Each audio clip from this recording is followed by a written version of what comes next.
오늘 같이 여러분과 함께 말씀을 나눌 하나님의 말씀은요, 마태복음 5장에 있는 예수님께서 산상수훈 중에서 팔복에 대한 말씀을 가지고 여러분과 같이 나누고 있습니다. 오늘은 마지막 8번째 복에 대한 말씀을 나누는데, 우리 말씀은 5장 1절에서 12절까지의 말씀을 저와 여러분이 한 절씩 읽도록 하겠습니다. 제가 한 절, 여러분이 한 절 읽겠습니다. 예수께서 무리를 보시고 산에 올라가 앉으시니 제자들이 나온지라.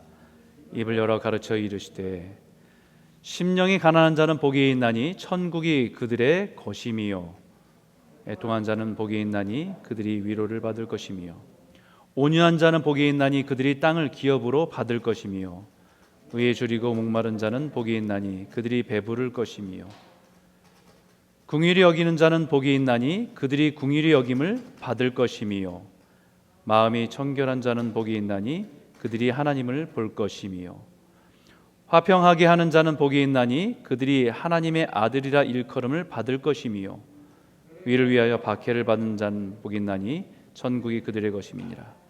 나로 말미암아 너희를 욕하고 박해하고 거짓으로 너희를 거슬러 모든 악한 말을 할 때에는 너희에게 복이 있나니 기뻐하고 즐거워하라. 하늘에서 너희의 상이 큼이라. 너희 전에 있던 선자들도 이같이 박해하였느니라. 지금까지 우리가 예수님께서 우리에게 가르쳐 주신 8가지 팔복을 하나하나 묵상하면서 또 생각해 보았습니다. 어떤 사람들이 복이 있다고 하셨는지 여러분 기억하십니까? 심령이 가난한 자, 애통하는 자, 온유한 자, 의에 줄이고 목마른 자, 긍휼히 여기는 자, 마음이 청결한 자, 화평하게 하는 자, 의를 위하여 박해를 받는 자. 이런 사람들이 예수님께서는 복이 있다라고 분명하게 말씀하셨어요. 그런데 아무리 생각해 보아도요, 우리가 일반적으로 생각하는 복하고는 좀 차이가 있고 거리가 있다는 생각을 떨쳐버릴 수는 없습니다. 아니, 어떤 것은 조금 피하고 싶은 상황, 내 인생에서는 그런 상황들은 경험하지 않았으면 좋겠다라고 하는 상황조차도 예수님께서는 그 상황도 우리에게 복이다라고 말씀하시는 경우가 있다는 거지요. 여러분, 예수님께서 말씀하신 이 8가지 복을 가만히 묵상해 보면 하나하나가 독립적으로 존재하는 것이 아니라 이게 크게 두 부분으로 정리가 되는 것들을 느낄 수 있습니다. 앞에 4가지 복은요, 심령이 가난한 자, 애통한 자, 온유한 자, 의에 줄이고 목마른 자. 이 4가지 복은 하나님을 향해서 우리의 영적인 실체를 깨달아 하나님께로 나아가는 자의 모습입니다. 다시 말하면 우리 인생의 복의 근원 대신 하나님 앞에 우리가 한 걸음 한 걸음 찾아가는 자의 모습이라고 할 수 있습니다. 내 자신이 하나님 앞에서 얼마나 가난한 자인지, 우리가 하나님 앞에서 영적으로 파산 상태에 있는 자인 것을 깨달아 나의 죄에 대해서, 영적인 죄에 대해서 애통하면서 눈물을 흘리며 은혜를 구하는 자리에 있는 사람, 그 사람이 하나님 앞에서 위선과 가식을 벗어버리고 겸손과 온유함으로 하나님 앞에 나아가는 사람이 복이 있다라고 말할 수 있는 것입니다. 결국 이 3가지 복이 4번째 복으로 집중되게 되는 거죠. 자신의 의가 아니라 하나님의 온전한 의에 대해서 목마름과 갈급함을 가지고 하나님께로 나아가는 자, 그 사람이 복이 있다라는 겁니다. 복의 근원 대신 하나님께로 나아가는 자가 복이 있다는 거죠. 후반부의 4가지 복은 긍휼히 여기는 자, 마음이 청결한 자, 화평케 하는 자, 그리고 의를 위하여 박해를 받는 자는 이미 하나님과의 관계 속에서 하나님의 그 의롭다 하시는 관계 가운데 하나님의 자녀가 되어서 그 복을 누리는 사람이 이제 세상에 살아가면서 이 땅에서의 축복의 통로로 살아가는 복입니다. 하나님의 복의 근원과 연결되고 이제는 그 복을 세상 가운데 흘려보내는 자로 살아가는 복이 이 후반부에 있는 네 가지의 복에 해당된다는 거지요. 다른 사람 관계 속에서 우리가 누려야 될 복이라는 것입니다. 다른 사람과 관계 속에서 다른 사람을 바라볼 때 긍휼히 여기고 용서와 사랑으로 베풀며 살아가는 복, 마음이 정결해서 거짓과 속임이 없는 삶으로 살아가게 하는 복, 세상에 깨어진 사람들, 상처난 사람들에게 예수 그리스도의 위로와 사랑으로 섬김으로 평강을 누리게 하고 하나님과의 관계 속에서 다시 그 관계 가운데 들어갈 수 있도록 인도하는 복, 그 복을 누리는 자, 그리고 그것이 하나님의 자녀로서 긍휼을 여기고 마음이 청결한 자로서 화평케 한 자로 살아갈 때 세상에서 늘 칭찬받고 인정받으면 좋을 텐데 그렇지 못하고 오히려 박해받고 비난받고 조롱받을 때가 많다는 것입니다. 그럴 때 의를 위하여 박해받는 자가 그래도 복이 있다라고 말씀하는 거예요.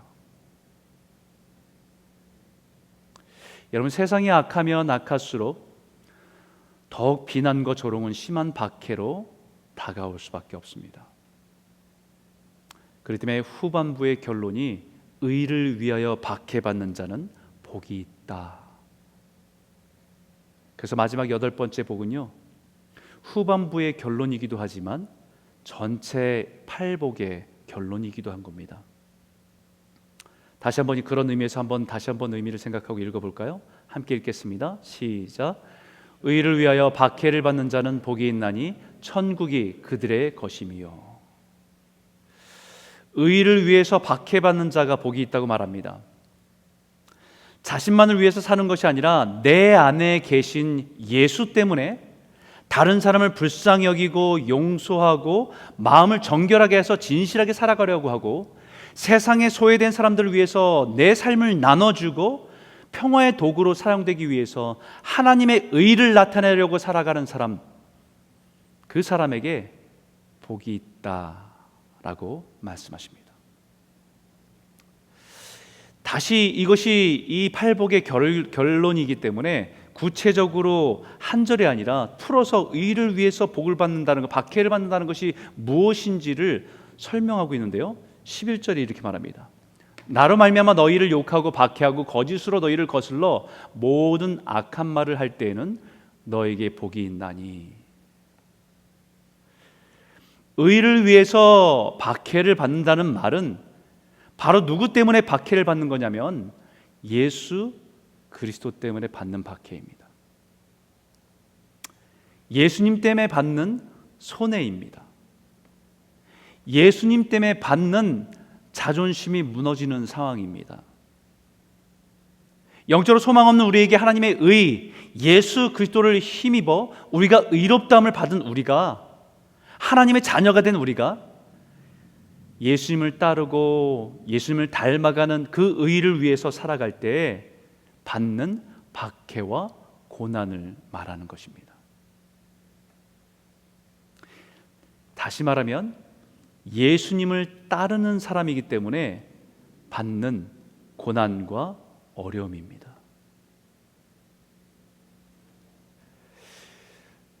여러분, 예수님 때문에 남들에게 욕먹어본 적 있습니까? 예수님 믿는 것 때문에 누구에게 맞아본 적 있으세요? 예수님의 가르침을 따라 살려고 하다가 다른 사람에게 악한 말, 험한 말, 비웃음이나 조롱을 들은 때가 있습니까? 사실 오늘날 예수 믿는 사람들이 세상 사람들에게 욕을 많이 먹기는 먹지요. 비난도 많이 듣습니다. 얼마 전에 한국의 한 국회의원 후보로 나온 사람이 기독교는 대한민국의 척결 대상이다라고 까지 비난하면서 찬송가를 가지고 기독교를 비난하는 가사로 바꿔갖고 개사해서 조롱한 사람이 있었습니다. 더 황당한 것은 그 사람의 아버지가 목사라는 거지요. 그런 사람에게 욕을 먹고 비난당하는 교회가 비난당하고 욕을 먹는 예수 믿는 사람들이 그런 조롱거리가 된 세상을 살아가고 있는 것은 현실입니다. 그런데 우리는 분명히 구별해야 될 것이 하나 있어요. 그것은 뭐냐면 기독교인인 우리가 예수님의 가르침대로 살다가 받는 비난과 욕인지, 아니면 예수님의 가르침과 다른 삶을 살기 때문에 비난과 욕을 먹는 것인지 구별해야 됩니다. 오늘날 교회와 성도가 세상에서 듣게 되는 비난과 욕은 예수님의 가르침과 너무 다른 삶으로 인해서 듣게 되는 욕이고 악한 말이고 비난인 경우가 더 많은 것 같아요. 다시 말하면 예수님께서 가르쳐 주신 이 팔복과 전혀 반대인 세상의 복을 추구하며 살아갈 때에 듣게 되는 비난과 욕이라는 말입니다.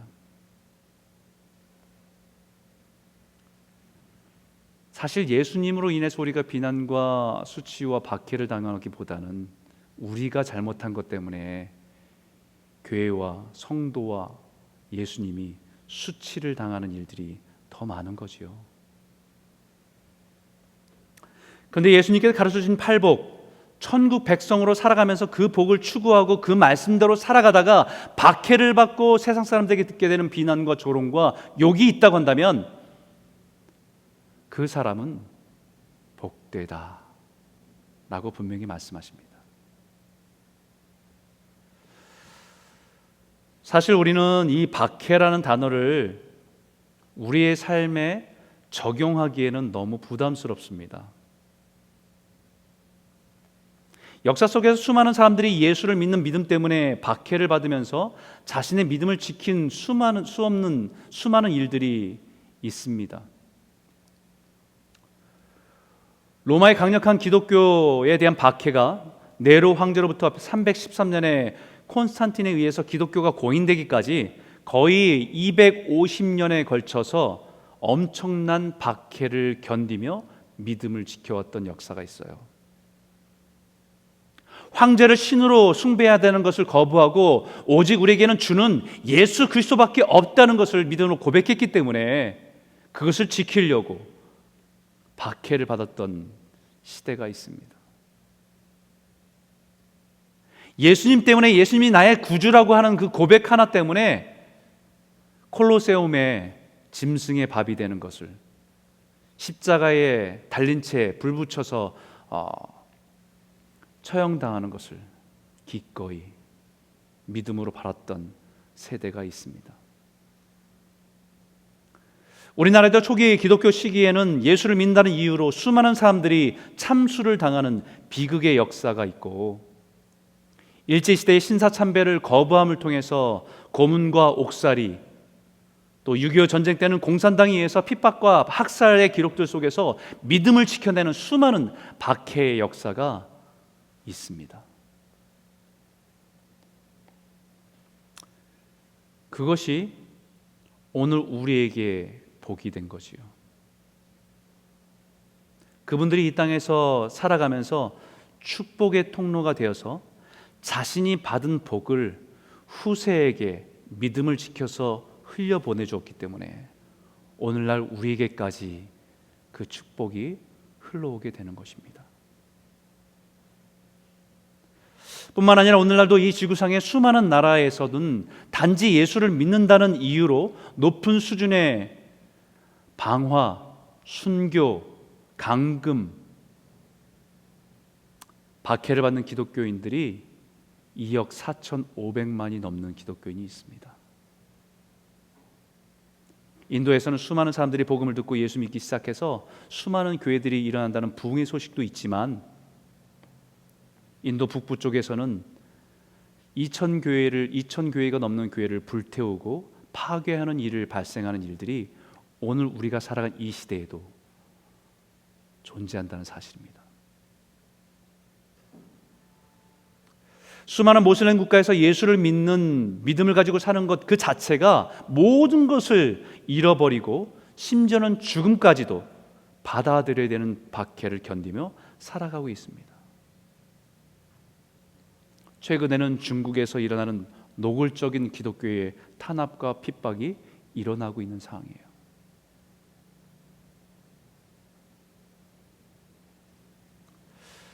그들에 비하면 우리는 그런 박해를 받는 그리스도인들에게 참으로 부끄럽기도 하고, 한편으로는 그런 시대에 살지 않았다는 것, 그런 나라에 살지 않게 된다는 것이 한편으로는 한쪽에 우리 마음에 위안이 되기도 하고 감사가 되기도 합니다. 하지만 의를 위하여 박해를 받는다는 말은 단지 박해받는 시대, 박해받는 나라에서 믿음 때문에 고난과 박해를 받는 것도 있지만, 우리가 살아가는 이 시대에, 우리가 살아가는 이 문화 속에서 우리가 견디고 이겨내야 할 고난과 박해가 있다는 것을 분명히 말하고 있는 겁니다. 로마 시대 기독교를 박해하고 핍박하거나 오늘 정치적인 이유로, 종교적인 이유로 박해하는 나라에서는 견디고 이겨내야 될 박해는 하나님의 의에 대한 것을 지키고 붙들기 위한 박해입니다. 믿음의 싸움입니다. 그러나 오늘날 우리가 이 시대에 살아가는 우리들에게는, 우리가 살아가는 이 세대에는 우리가 받아야 될 박해는 세상의 관계 속에서 하나님의 의를 추구하다가 받는 어려움과 고난입니다. 첫 번째 박해는 하나님의 의로 하나님의 백성이 되는 믿음 그 자체를 지키기 위한 고난과 박해였다고 한다면, 두 번째 박해는 하나님의 의를 이 세상에 추구하고 실현하기 위해서 받는 고난과 박해입니다.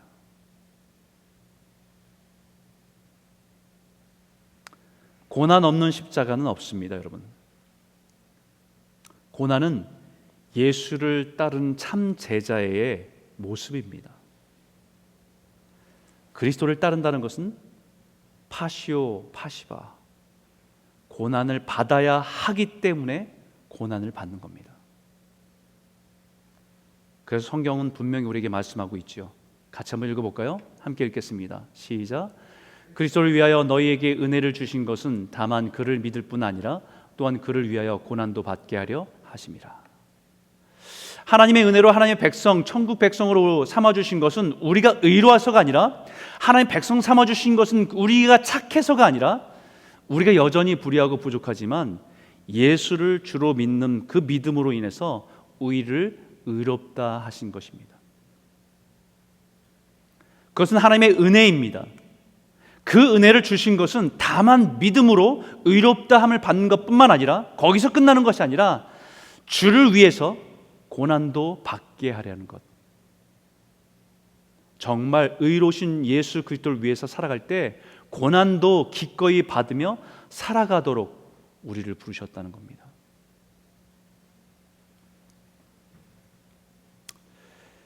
그리스도인에서 하나님의 자녀가 된 것이 하나님의 은혜이고 우리가 누리는 특권입니다. 그러나 반드시 그리스도를 위하여 고난 받는 것 또한 우리에게 특권입니다. 그 디모데에게 사도 바울이 이렇게 말하지요. 무릇 그리스도 예수 안에서 경건하게 살고자 하는 자는 박해를 받으리라. 언제요? 말세가 가까우면 가까울수록. 우리가 살아간 세대가 정치적으로 종기적으로 박해라는 시대나 문화는 아니지만, 세상은 불경건하고 타락한 세상에 살아가는 우리가 예수님의 말씀대로, 진리대로, 팔복의 원리대로 살아가려면, 경건하게 살려고 할 때 받는 고난도 복이라는 것입니다.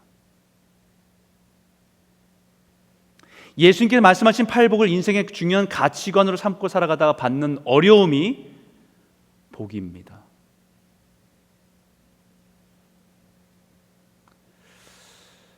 얼마 전에 우리 성도님들과 전화 통화하고 매일 성경을 갖다 주면서 잠깐 거리를 두면서 이렇게 만나서 대화를 나눈 가운데 우리 어른들 중에서 이런 분들이 있더라고요. 말씀을 들으면서 너무 고맙대요. 감사하대요. 그런데 말씀대로 살아가는 게 너무 어렵대요.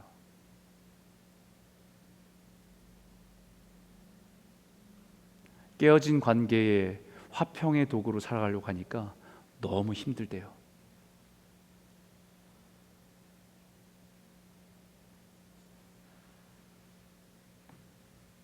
그래서 고난입니다.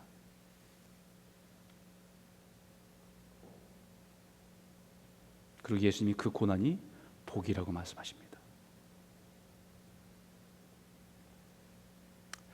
우리가 가난한 사람들과 어려움이 있는 사람들의 이야기를 듣고 그들이 긍휼히 여기는 마음을 갖고 마음에 불쌍하다라고 하는 동정심에서 끝나지 않고 내가 가지고 있는 것을 나눠줄 때 내 삶이 예전보다 더 어려워지고 부족함을 경험하는 것이 고난입니다.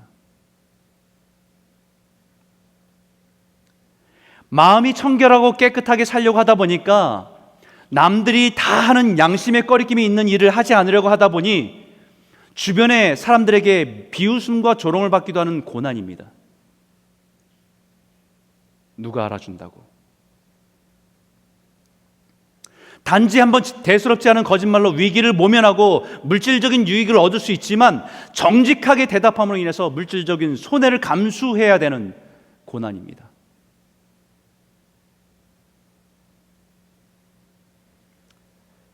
갈등과 반목으로 서로를 헐뜯고 미워하고 비난하는 사람들을 화해시키고 중재하려다가 감사하다는 말은커녕 네가 뭔데? 라는 말을 듣기도 하는 고난입니다.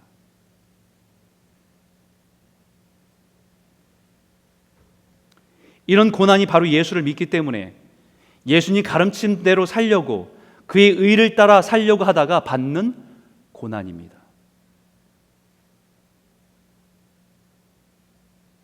이런 고난이 우리 매일매일의 삶 가운데 놓여져 있습니다. 이 고난을 피하지 않고 복으로 받아들이며 믿음으로 순종하는 저와 여러분 모두가 되시기를 주의 이름으로 축원합니다. 이런 상황을 예수님께서 우리에게 인내하고 견디라고 말씀하고 계신 것이 아니에요, 여러분. 예수님 뭐라고 말씀하시냐면요, 기뻐하고 즐거워하라 라고 말씀하십니다. 12절에 같이 읽을까요? 함께 읽겠습니다. 시작. 기뻐하고 즐거워하라. 하늘에서 너희의 상이 큼이라. 너희 전에 있던 선자들도 이같이 박해하였느니라. 여러분, 그런 고난이 있다고 한다면 인내하고 참아라 이렇게 말씀하시지 않고요, 기뻐하고 즐거워하라 말씀하셨어요. 이 말이 원문대로 보면요, 그냥 기뻐하고 즐거워하라는 표현이 아니라 원문대로 의미를 살리면 만세를 부를 정도로 기뻐하고 제자리에 가만히 있지 못할 정도로 기뻐 뛰며 즐거워하라고 우리에게 명령하고 있는 말씀입니다.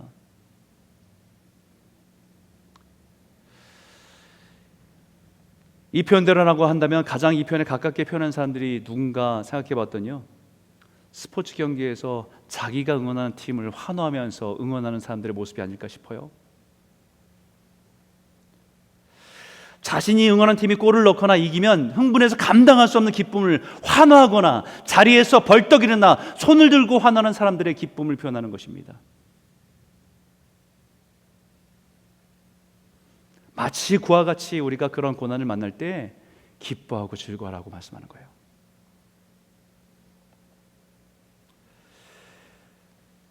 제가 예전에 가끔 1년에 한 번 정도 시애틀에 가서 야구를 볼 때가 있습니다.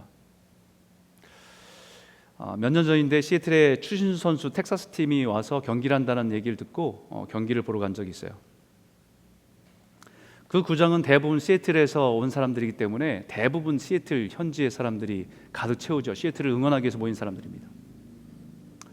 그런데 저희가 앉은 자리는 산루 쪽이었어요. 그러니까 텍사스 팀 쪽이었습니다. 그런데 그 주변에도 시애틀 사람들이 가득 채웠습니다. 근데 그 순간에 추신 선수가 안타를 쳐갖고 너무 기뻐갖고 그 소리를 지르면서 응원을 하고 있는 순간을 보니까 주변 상황이 굉장히 싸늘했던 거예요.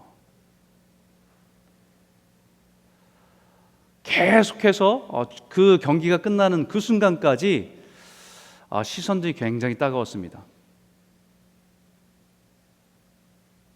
그러나 그날 경기에서 텍사스가 이기고 경기장을 나설 때 다른 사람들은 다 우울한 기분을 가지고 나아가는데요, 우리는 기쁨을 가지고 집으로 돌아갈 수 있었어요.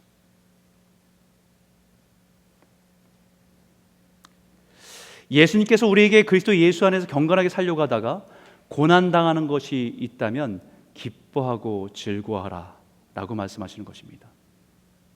왜냐하면 그 고난을 통해서 내가 세상에 속한 사람이 아니라 하나님의 나라, 천국에 속한 사람인 것을 말하기 때문입니다. 그래서 예수님께서 예수님을 따르는 우리가 반드시 받아야 할 고난에 대해서 분명하게 말씀하셨습니다. 세상이 너희를 미워하면 너희보다 먼저 나를 미워한 줄을 알라. 너희가 세상에 속하였으면 세상이 자기 것을 사랑할 것이나 너희는 세상에 속한 자가 아니요 도리어 내가 너희를 세상에서 택하였기 때문에 세상이 너희를 미워하느니라. 여러분, 우리가 살아가는 세상이 점점 주님이 보시기에 좋아지고 있습니까? 나빠지고 있습니까? 여러분 보실 때는 어떠세요? 지금 이 세상이 하나님 보실 때 점점 거룩하고 선하고 아름다워지고 있습니까? 아니면 그 반대로 점점 멀어지고 있습니까?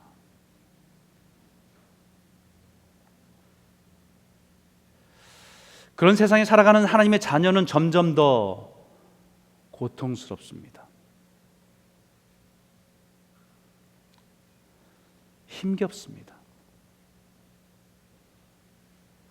믿음으로 살아가기가 점점 더 힘들어집니다.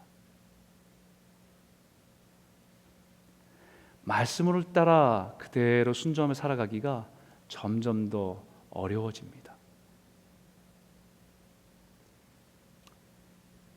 그것은 바로 우리가 이 세상에 속한 사람들이 아니기 때문입니다. 하늘에 속하고 하나님께 속한 사람들이기 때문입니다. 하나님의 사람들이 이 세상에 사는 동안에 슬픔이고 고난일 수 있지만 결국 이 세상을 떠날 때는 그 누구도 빼앗을 수 없는 기쁨을 가지고 사는 사람들입니다. 우리에게 주어진 인생을 살아가면서 세상에 속한 기쁨보다 하늘에 속한 기쁨과 은혜를 가지고 살아가는 저와 여러분 모두가 되시기를 주의 이름으로 축원합니다. 마지막으로 전체 팔복을 정리하면요, 예수님께서 팔복에 처음에 말씀하신 복이 심령이 가난한 자예요. 그리고 마지막으로 말한 이 말씀하신 복이 의를 위하여 박해를 받는 자. 근데요, 그 사람들이 받는 복이 뭡니까? 천국이 그들의 것이며, 천국이 그들의 것이며.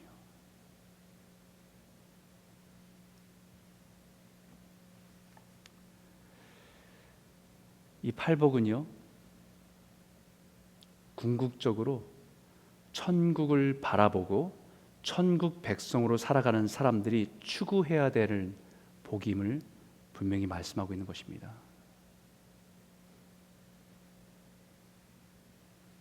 세상의 모든 것을 얻어도요, 천국이 없다면 무슨 유익이 있습니까? 세상의 모든 것을 잃어버렸어도 내 안에 변함없는 영원한 천국을 소유한 사람은 복이 있다, 이 말씀을 하시는 거예요.